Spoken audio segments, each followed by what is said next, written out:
Je vous propose un nouveau tutoriel sur Ciel de Vie Facture 2016 sur les factures d'acompte et les avoirs.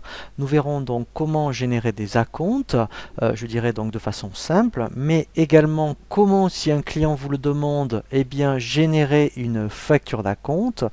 Et nous terminerons par les avoirs. Donc nous verrons à la fois les avoirs partiels, uniquement par rapport à un article d'une facture, ou l'intégralité d'une facture. Alors, il y a deux façons de gérer les acomptes.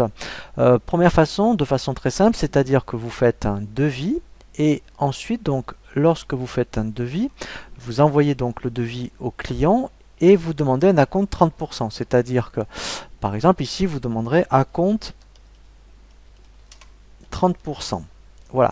Donc, vous envoyez le devis au client et vous recevez donc un bon pour accord avec un acompte de 30%. Donc, dans ce cas-là, vous allez le saisir ici. Vous voyez, voilà, donc là, donc je vais faire OK, c'est la première façon. Alors, pour l'instant, on ne peut pas générer une facture d'acompte, puisque la facture d'acompte, c'est la deuxième solution, puisque là, après, là, vous feriez la prestation, vous transféreriez la facture, le devis en facture, et donc, sur la facture, il y aurait l'acompte déduit. Mais si le client vous demande, je dirais, une facture d'acompte, vous êtes obligé, alors là, je l'enlève, voilà, je fais OK.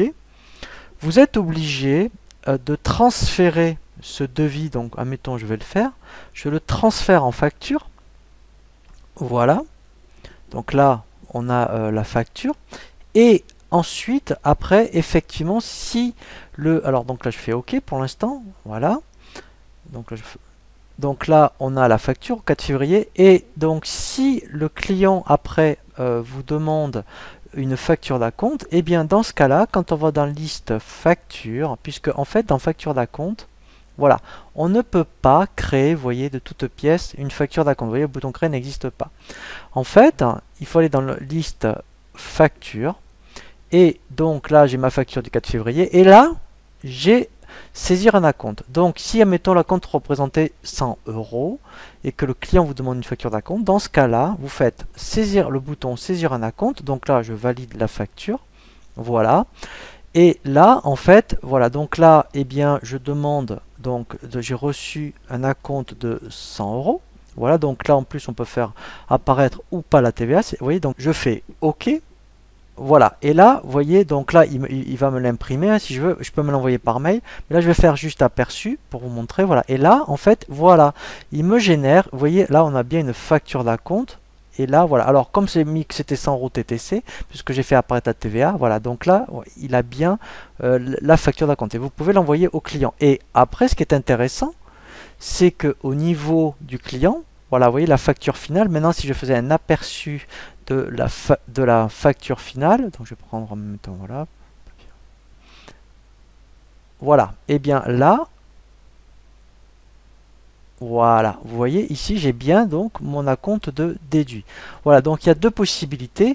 Si le client ne vous demande pas une facture d'acompte, vous saisissez l'acompte dans le devis, vous faites votre prestation, vous transférez le devis en facture et automatiquement eh bien, le client va régler le solde. Si par contre effectivement on vous demande une facture d'acompte, il faut transférer le devis en facture et après effectivement vous avez le bouton, vous voyez, saisir un acompte de disponible. Voilà, donc ça c'est toutes les possibilités au niveau des factures d'acompte. Maintenant, au niveau des avoirs, donc même principe, voilà, admettons cette facture, alors premier cas de figure, le plus simple, vous devez générer un avoir par rapport à une facture. Donc là, mettons sur cette facture, donc je valide la facture, et après, là j'ai un bouton générer un avoir. Donc là, en fait, voilà, elle n'est pas réglée. Vous voyez, donc parce que ça aurait pu aussi, hein, on aurait pu faire un avoir une fois que malheureusement la facture est réglée. Donc là, elle n'est pas réglée. Donc là, eh bien, il va me générer, voilà, un avoir automatiquement. Donc là, en plus, ce qui est intéressant, vous voyez, c'est qu'il me l'a mis en italique. Voilà. Donc ici directement. Alors, donc maintenant, quand je vais dans avoir, voilà. Vous voyez, donc si je fais aperçu, voilà, et bien ici, papier, voilà, et bien là, j'ai un avoir, voilà, par rapport, alors c'est bien parce qu'on a l'historique de vie facture. Vous voyez, voilà. Alors, il y a aussi une notion intéressante. Si on avait dû le rembourser, on génère un avoir et après on clique sur le bouton rembourser. Voilà, comme ça, lui, ça va générer une écriture en plus de remboursement. Voilà, donc ça, si vous devez faire le remboursement, voilà comment on procède. Et si vous devez faire un avoir partiel, et bien là, tout simplement, après, effectivement, voilà, là, on peut créer des avoirs. Voilà, donc c'est voilà, et s'il y avait une facture, il y a un article sur lequel on devait faire un avoir, on ne rappelle qu'un seul article, vous voyez, sur lequel on veut faire un avoir. Donc ça c'est intéressant. Ou vous pourriez faire aussi ce qu'on appelle des remises en fin d'année comme des rabais. Hein, vous créez un code article rabais fin d'année et vous indiquez le montant sur lequel vous voulez faire un avoir. Voilà, donc là même au lieu de 360 euros, je peux dire ben, je vais faire un avoir, mettons là sur cet article de 200 euros. Comme ça le client, donc on verra dans les règlements clients justement après, il n'aura plus qu'à payer 200 euros au lieu des 360. Voilà, donc c'est aussi une autre possibilité de faire ce qu'on appelle des avoirs partiels. Voilà, donc le prochain tutoriel que je vous propose, effectivement, suite donc aux factures et aux factures d'acompte et avoirs, ce sont effectivement comment procéder au règlement des clients.